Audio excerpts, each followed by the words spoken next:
Hello everyone, this is Amanpreet Kaur and welcome to my channel knowledge and we. और दोस्तों, आज हम बात करने वाले हैं फ्रैक्शंस टॉपिक के बारे में। और ये सेशन इंपॉर्टेंट रहेगा फॉर सी टेट पेपर 1 या किसी भी टीचर रिक्रूटमेंट एग्जाम के लिए जिसमें मैथ सेक्शन होता है फॉर पेपर 1।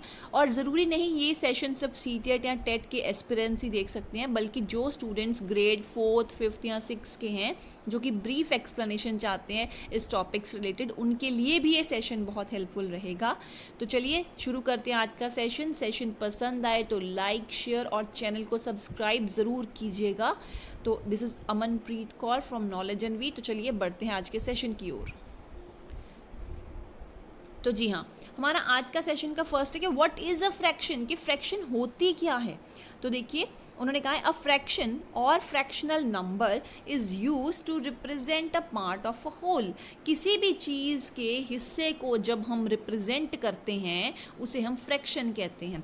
फ्रैक्शन तब बनती है जब हम किसी चीज़ के कुछ इक्वल पार्ट्स कर देते हैं, इक्वल पार्ट्स करते हैं। इस बात को ध्यान में रखिएगा, जब हम किसी चीज़ के इक्वल पार्ट्स कर देते हैं फिर उसमें से कुछ पार्ट्स को हम यूज़ करते हैं, कुछ को नहीं यूज़ करते, कुछ को कंज्यूम करते हैं, कुछ को नहीं कंज्यूम करते। जब हम उन हिस्सों को रिप्रेजेंट करते हैं उसे हम फ्रैक्शन फॉर्म कहते हैं।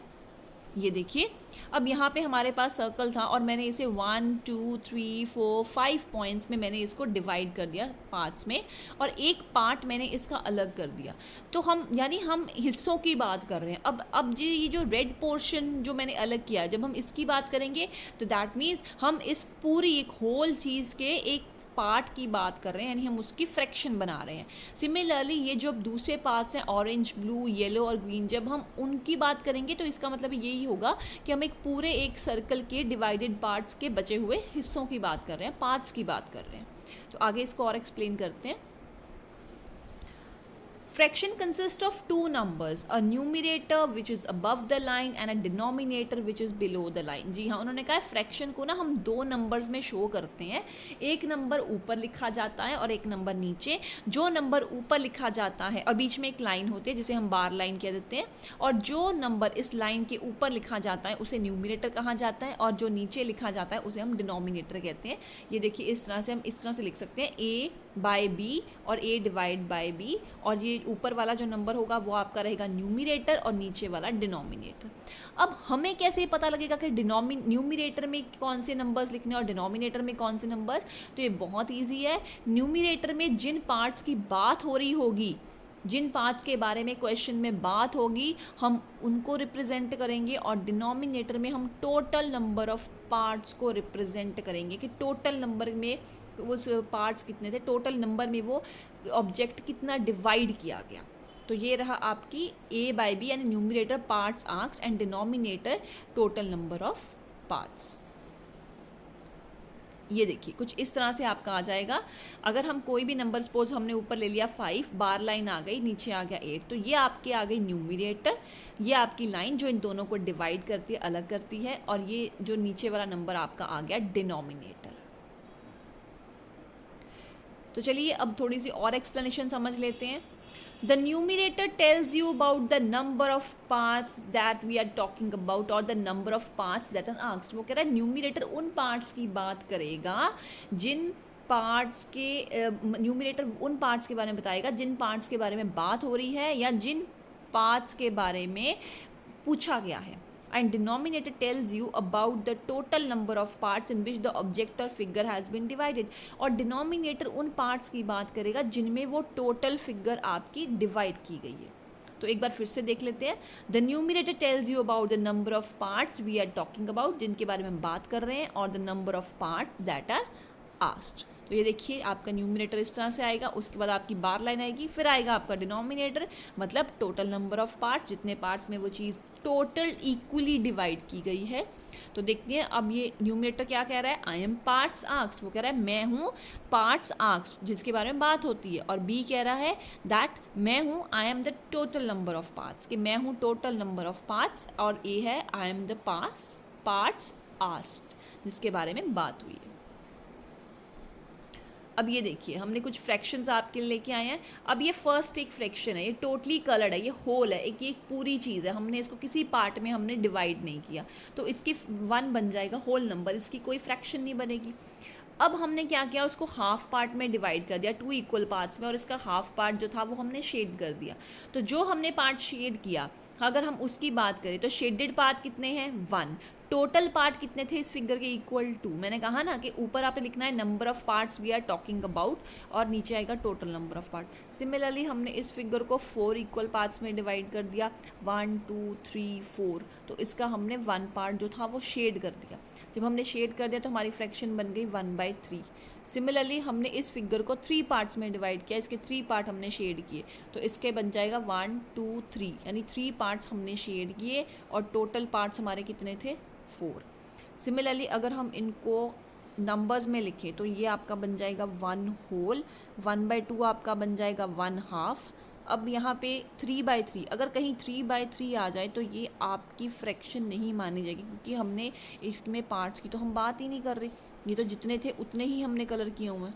तो ये अगर हम इसकी कटिंग भी करेंगे 3 1 3 3 1 3, तो ये 1 आ जाएगा, तो ये बन जाएगा आपका होल नंबर। और सिमिलरली इसमें भी हमने 1 पार्ट शेड किया, तो 1 आपका न्यूमिनेटर आ गया, 4 आपका डिनोमिनेटर, और ये आपका बन गया 1/4। तो ये आपके रहे फ्रैक्शंस के कुछ पार्ट्स। कुछ और पार्ट्स देख लेते हैं। फिर से हमने एक ये सर्कल लिया, ये फुल होल पार्ट है। देन हमने एक और सर्कल लिया जिसके 3 पार्ट शेड किए, तो 3/4। 1 पार्ट शेड किया तो 1/2। फिर 3 पार्ट से तो 1 शेड किया, 1/3। 4 पार्ट से 1 शेड किया, 1/4। 5 पार्ट से 1 शेड किया, 1/5। और ज़रूरी नहीं है कि हम फ्रैक्शंस को सिर्फ इन सर्कल्स में ही रिप्रेजेंट करें, हम उसे किसी भी फॉर्म में रिप्रेजेंट कर सकते हैं। आपके पास हर चीज़ में दिन में कितनी बार फ्रैक्शन मानी जाती है, आप चाहे क्लॉक ले लीजिए, उसमें जैसे जैसे टाइम होता है वैसे वैसे फ्रैक्शन बनती है। आप चपाती खाते हैं, कोई फ्रूट खाते हैं, आप पिज़्ज़ा खाते हैं, कुछ भी खाते हैं, आप पानी पीते हैं, ठीक है, तो हर पॉइंट पे आपको फ्रैक्शन देखने को मिलती है।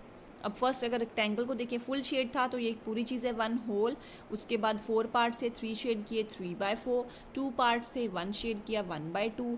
3 पार्ट से 1 शेड किया, 1/3।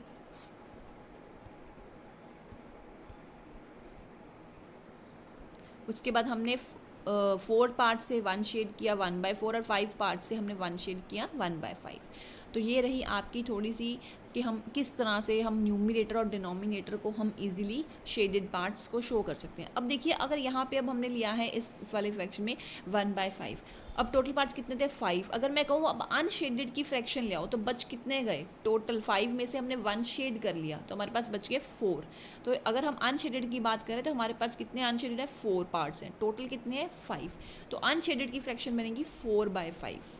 इसमें भी आप देख सकते हैं कि 1 पार्ट शेडेड है, कितने नहीं शेडेड, 3 नहीं शेड, तो 3/4। यहाँ पे कितने नहीं शेड, 2 नहीं शेड्स, तो 2/3। अब बढ़ते हैं आगे। ये देखिए, कुछ ये भी मैंने फ्रैक्शन लिया है रियल एग्जांपल्स में से। फ्रैक्शन ऑफ अ होल, आपके पास एक पिज़्ज़ा था, आप पिज़्ज़ा खाने लगे तो उसको आपने 3 पार्ट्स में इक्वली डिवाइड कर दिया, ठीक है। अब वो कह रहा है 1/3, ये जो वाइट पोर्शन है ये हमने खा लिया है, तो 1/3 of the pizza is eaten. 3 हिस्से थे, एक हिस्सा हमने खा लिया, यानी कितने पार्ट्स की बात हो रही है, ईटन की हम बात कर रहे हैं। तो ईटन कितना है, 1। टोटल कितने थे हमारे पास, 1 2 3, टोटल नीचे आ गया 3। अब अनईटन कितने हैं, 2 पार्ट्स, टोटल कितने थे, 3। तो आपकी फ्रैक्शन बन गई 2 3, यानी 2/3, यानी 2/3 of the pizza is left. Similarly हम अगर इसी चीज़ को हम ग्रुप में एक्सप्लेन करते हैं तो ग्रुप में क्या आएगा, आपके पास 3 ग्लासेस थे पानी के, राइट। अब यहाँ पे देखिए 1/3 कैसे आया, 1 out of 3 glasses of water is empty. अब तीनों में से एक खाली है।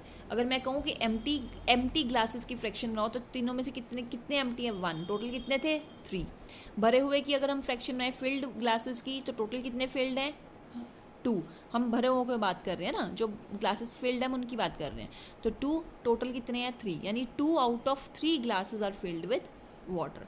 तो अनफिल्ड की फ्रैक्शन आ गई 1/3 और फिल्ड की आ गई 2/3। अब इसी चीज़ को अगर हम केक में ले लें, आपने एक केक बनाया, सपोज आपने इसके टोटल इक्वल पीसेस किए, 1 2 3 4 5 6 7 8 9 10 11 12, टोटल पीसेस कर दिए आपने 12। तो 12 किस में आएगा, हमेशा आपके डिनोमिनेटर में, और जितने पीसेस आप इसमें से खाई जाएंगे, ईट करी जाएंगे, तो वो आपके कहाँ चले जाएगा, न्यूमिनेटर में। सो न्यूमिनेटर में क्या आएगा, the number of pieces you get, जितने आपको खाने के लिए मिलेंगे, और डिनोमिनेटर में टोटल नंबर ऑफ पीसेज आपके आ जाएंगे डिनोमिनेटर में। तो ये तो बात रही है हमारी सिंपल ब्रीफ एक्सप्लेनेशन की फ्रैक्शन होती कैसे है, उन्हें बनाते कैसे हैं, लिखते कैसे हैं, कैसे समझते हैं। तो अब आगे बात करते हैं टाइप्स ऑफ फ्रैक्शंस के बारे में, ध्यान से समझिएगा इसको। फर्स्ट ऑफ ऑल सबसे पहले हम बात करेंगे प्रॉपर फ्रैक्शंस के बारे में। प्रॉपर फ्रैक्शन में क्या होता है, numerator will be smaller than the denominator. इसमें जो ऊपर वाला नंबर हम जो लिखते हैं वो हमेशा छोटा रहेगा नीचे वाले नंबर से। ये देखिए कुछ इस तरह से, यहाँ पे न्यूमिनेटर स्मॉल है और डिनोमिनेटर बड़ा है, यानी हम 5 हिस्सों में से 3 हिस्सों की बात कर रहे हैं। We are talking about 3 parts out of 5 parts. तो ये आपकी बन जाएगी प्रॉपर फ्रैक्शन। सिमिलरली आपकी आ जाएगी इम्प्रॉपर फ्रैक्शन। उसमें क्या होगा, न्यूमिनेटर हमेशा आपका बड़ा होता है डिनोमिनेटर से। Numerator will be greater than the denominator, और वो कुछ इस तरह से आ जाएगी। ये देखिए न्यूमिनेटर 9 है, वो बड़ा है, और डिनोमिनेटर स्मॉल है, तो ये इम्प्रॉपर बन जाएगी। ध्यान रखिएगा प्रॉपर में क्या होगा, numerator will be less than the denominator, और इम्प्रॉपर में numerator will be greater than the denominator.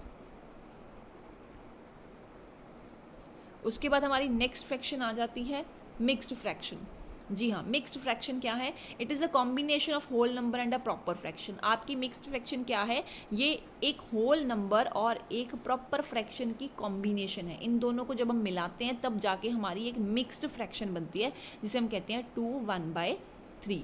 और एक बात का ध्यान रखिएगा, आपकी जो इम्प्रॉपर फ्रैक्शन है जब हम उसे सॉल्व करते हैं तब वो मिक्स्ड बनती है, और अगर हम मिक्स्ड को सॉल्व करेंगे तो ये इम्प्रॉपर बनेगी, प्रॉपर नहीं बनेगी। अगर ये प्रॉपर बन रही है ना सॉल्व करने के बाद भी, तब दैट मीन्स कहीं ना कहीं किसी ना किसी पॉइंट में कोई ना कोई मिस्टेक ज़रूर है। एक और देख लेते हैं, ये देखिए दूसरी एग्जांपल 3 1/2। 3 आपका होल नंबर आ जाएगा, 1 न्यूमिनेटर और 2 डिनोमिनेटर। हमारे जो अगले सेशंस हैं उसमें प्रॉपरली एक्सप्लेन किया गया है दैट कि हम मिक्स्ड फ्रैक्शंस को किस तरह से हमने सॉल्व करना है, तो उसमें आपको सॉल्व का पूरा तरीका बताया जाए। जी हाँ, तो ये देखिए अब हमने एक इम्प्रॉपर फ्रैक्शन ले ली है 7/4। अब हम ये देखेंगे कि इम्प्रॉपर फ्रैक्शन से मिक्स फ्रैक्शन को बनाते कैसे, how we can make it. तो हमने क्या किया, 7 और 4 को डिवाइड कर दिया। भाई डिवाइडेड 7/4, हमारे पास क्वोशंट आ गया 1 और रिमाइंडर आ गया 3। बहुत ही सिंपल सी चीज़ है, आपने क्या करना है, जो आपका 1 होगा, जो आपका क्वोशंट होगा वो आपका साइड पे चला जाएगा, जो ऊपर चीज़ है डिवाइज़र वो नीचे आ जाएगी, और जो रिमाइंडर नीचे है वो ऊपर चला जाएगा। ये देखिए, तो ये बन जाएगा आपका 1 3/4। 1 आपका आ गया होल नंबर, 3 न्यूमिनेटर बन जाएगा और 4 डिनोमिनेटर। और जब हम इसे सॉल्व करेंगे तो सॉल्व करने के बाद आपकी ये इम्प्रॉपर फ्रैक्शन बनेगी। सॉल्व करने का मेथड क्या है, हमने इन दोनों नंबर्स को मल्टीप्लाई करना है, जो आंसर आएगा उसमें 3 ऐड कर देना है, लेकिन डिनोमिनेटर सेम का सेम रखना है। ये हम देख सकते हैं, ये देखिए इस तरह से कि हमने क्या करना है, इन दोनों फिगर्स को मल्टीप्लाई करना है, और जो आंसर आएगा उसमें इस चीज़ को प्लस कर देना है। तो 4 1 4, 4 + 3 7, तो डिनोमिनेटर वही रखना है, तो आपका आंसर आ गया 7/4। ये देखिए सेम है, ठीक है। तो इस तरह से आपकी जो मिक्स्ड फ्रैक्शंस है वो सॉल्व होती है, और ये आपने देख लिया कि जब मिक्स्ड फ्रैक्शन आपकी सॉल्व हुई तो वो आपकी इम्प्रॉपर फ्रैक्शन बनी। तो चलिए बढ़ते हैं अब नेक्स्ट की ओर। अब हमारी नेक्स्ट फ्रैक्शन कौन सी है, जी हमारी नेक्स्ट फ्रैक्शन है लाइक फ्रैक्शंस और अनलाइक फ्रैक्शंस। लाइक फ्रैक्शंस क्या होती हैं, fractions who have the same denominators, and unlike fractions who have different denominators. जिन फ्रैक्शंस के डिनोमिनेटर्स सेम होंगे वो उन्हें हम कहेंगे लाइक फ्रैक्शंस, और जिनके डिनोमिनेटर्स अलग होंगे वो हम कहेंगे अनलाइक फ्रैक्शन। डिफरेंट होंगे वो बन जाएगी आपकी अनलाइक फ्रैक्शंस। और एक बात का ध्यान रखें, लाइक होने के लिए एक से ज़्यादा फ्रैक्शंस होनी बहुत ज़रूरी है। कोई एक फ्रैक्शन अपने आप में लाइक नहीं बन सकती, आपको एक से ज़्यादा फ्रैक्शंस की ज़रूरत पड़ेगी फॉर लाइक एंड अनलाइक करने के लिए। और एक और बात, जब भी अगर आपको कंपेयर करनी पड़े फ्रैक्शंस, यानी ग्रेटर देन और स्मॉलर देन का साइन लगाना पड़े, तो आपको उन फ्रैक्शंस को लाइक ज़रूर बनाना पड़ेगा। आप अनलाइक फ्रैक्शंस को कंपेयर नहीं कर सकते। तो अब देखते हैं कुछ लाइक और अनलाइक फ्रैक्शंस को। ये देखिए, ये हमारी सबसे पहले आ गई लाइक फ्रैक्शन। मैंने कहा ना लाइक फ्रैक्शन वो थे जिनके डिनोमिनेटर सेम होते हैं। अब हमारे पास एक फिगर थी, उसमें 1 कलर शेड था, हमारी फ्रैक्शन बन गई 1/4। मैंने उसी पार्ट्स पे एक और शेड कर दिया तो वो बन गई 2/4, और ये बन गई 3 कर दिया तो 3/4। मीन्स पार्ट्स तो टोटल पार्ट्स तो उतने ही थे ना, उसमें से ही हम शेडिंग को एक्सपैंड कर रहे हैं। तो ये आपकी आ गई लाइक फ्रैक्शंस। हम इनको मिला के देख सकते हैं कि कौन सी बड़ी है कौन सी छोटी है, क्योंकि इनके डिनोमिनेटर्स सेम है।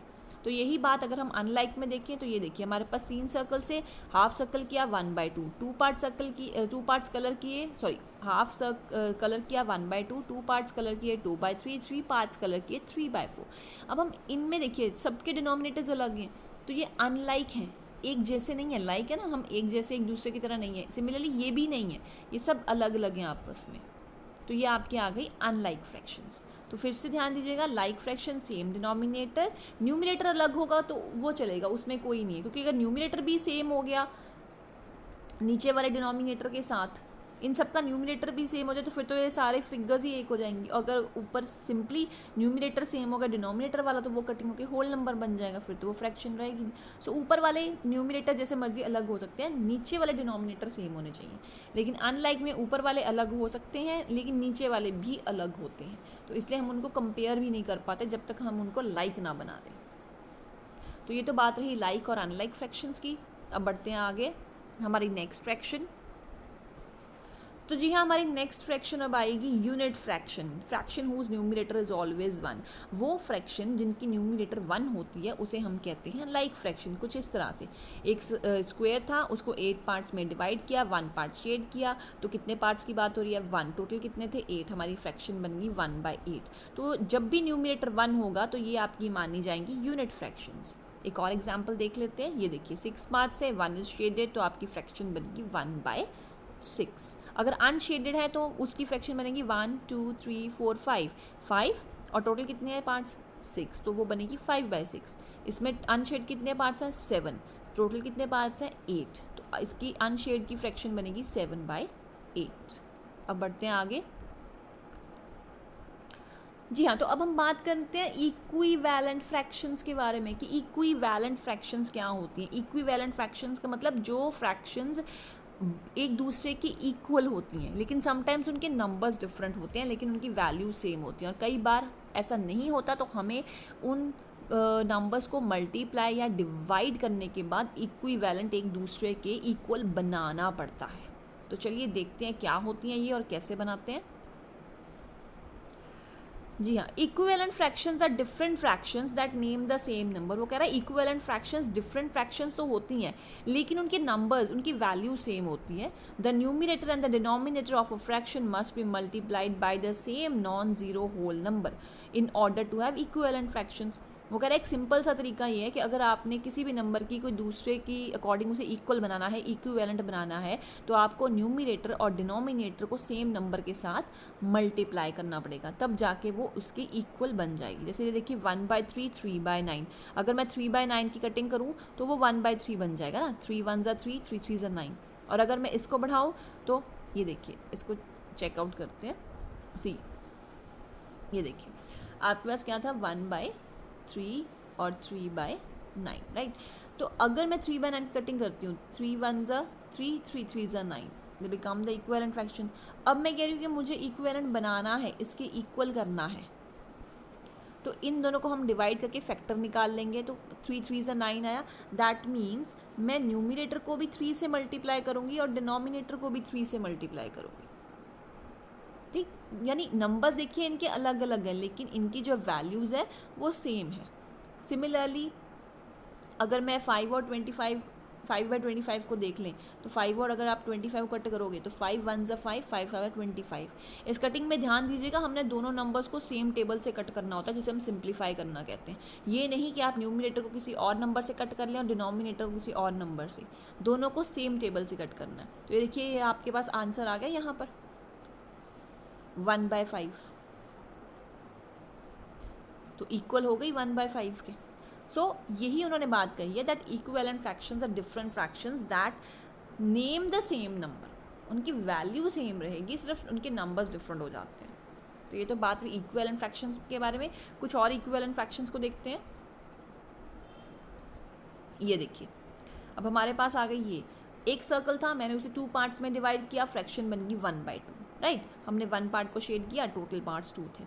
फिर मैंने उसी हाफ पार्ट को 2 पार्ट्स में फिर से डिवाइड कर दिया, तो टोटल पार्ट कितने हो गए 2, टोटल कितने नंबर ऑफ पार्ट्स बन गए 2 और टोटल कितने बन गए 4।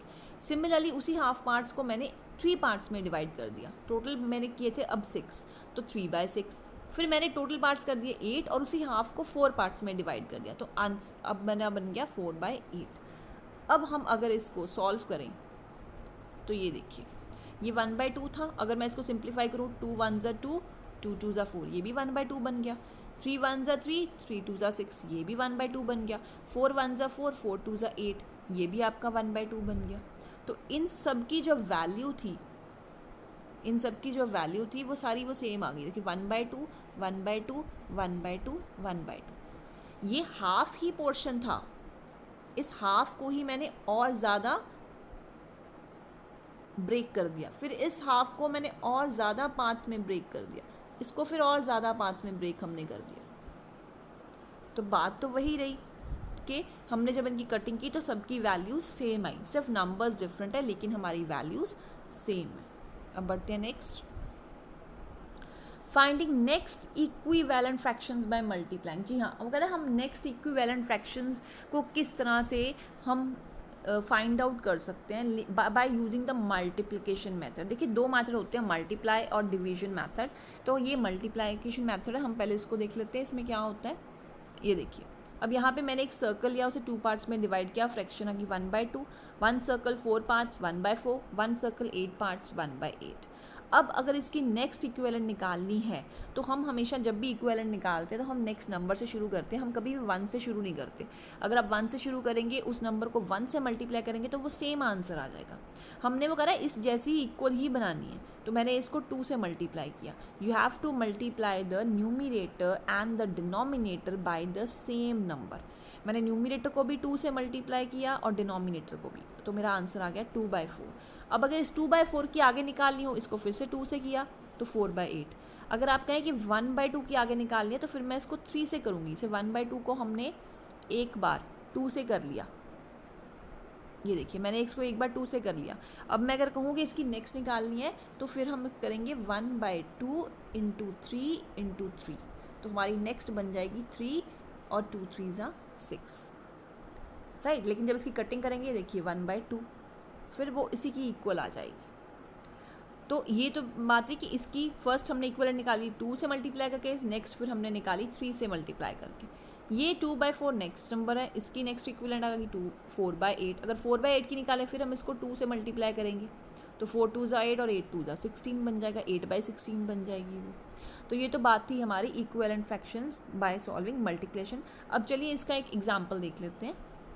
ये देखिए, अब क्वेश्चन है राइट 5 इक्विवेलेंट फ्रैक्शंस ऑफ 3/5। आपको एक नंबर दिया गया 3/5 और आपने उसकी 5 नेक्स्ट इक्विवेलेंट निकालनी है। तो जी हाँ, इसके लिए हम क्या करेंगे, हमने पहले 2 से मल्टीप्लाई किया, न्यूमरेटर डिनोमिनेटर सेम, फिर 3 से किया, उसके बाद 4 से किया, 5 से किया और 6 से किया। ये सारी हमारी आ गई इक्विवेलेंट फ्रैक्शंस। आप इनको कटिंग करके देख लीजिए, यही बनेगा। आप कोई भी चूज़ कर लीजिए। फॉर एग्जांपल हमने ये वाली चूज़ की 15/25। तो अगर हम दोनों सेम नंबर से कट करना है तो 5 से कर लेते हैं। 5 3 ज़ा 15, 5 4 ज़ा 25। ये देखिए आ गई आपकी 3/5। So these are the equivalent fraction. सो 5 इक्विवेलेंट फ्रैक्शन आपकी कौन सी बन गई, 6/10, 9/5, 12/20, 15/25 और 18/30। तो ये आपकी एग्जाम्पल रही फॉर इक्विवेलेंट फ्रैक्शंस। अब नेक्स्ट बात करते हैं finding equivalent fractions by division, कि डिवीजन के साथ अब किस तरह से हम इसको सॉल्व कर सकते हैं।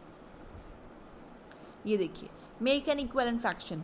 If you have larger numbers you can make equivalent fraction by using division. Divide by a common factor, इस बात को मत भूलिएगा, उन्होंने कहा है divide by a common factor. आपको कॉमन फैक्टर के साथ उसे डिवाइड करना है।